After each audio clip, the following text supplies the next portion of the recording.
Good morning, everyone. Scott Finley with USA Safety and Training, and this is your inspection minute.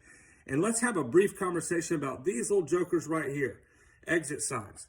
Now, you'll see them all over your building. And a lot of times, the inspector will come in to do your fire inspection, your life safety inspection, and lo and behold, they'll fail. And a lot of people don't understand what they need to do to keep from having a fail on these, so we'll go over those briefly. A little historical context. Back in 1903, there was a really devastating fire in the Iroquois Theater in Chicago. Over 600 fatalities, mostly women and children. And the reason why there were so many deaths at the time is because the exits were not clearly marked. They were not clearly illuminated, and in some cases they were locked or blocked. So there were some exit issues. There was a crowd trample that occurred, and a lot of people lost their lives. So the codes quickly changed and said, no, we're not going to do that. We're going to start requiring illuminated exit signs as a part of life safety. So now, this particular sign behind me, you'll see it appears to be working. I'll tell you, I've checked it. It is not working, and I'll explain why in just a moment.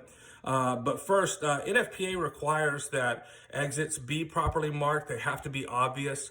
And these signs are required to come on within 10 seconds of the power going out in the building, and they have to burn for up to 90 minutes on battery backup. So they're also required by NFPA to be checked every 30 days.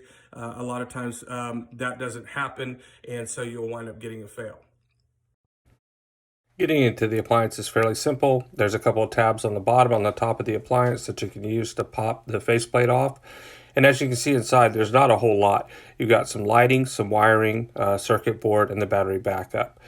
Now, when you press the button on the side, you should see the light stay on. In this case, it does not, which tells me that the light is not working. Now, a couple issues that were pretty common that I ran into while I was doing my inspections. First of all, a lot of times electricians would wire these incorrectly.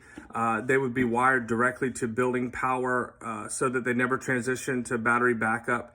And so what would happen is that they would show that they were working when they wouldn't. As a matter of fact, a lot of inspectors will miss this.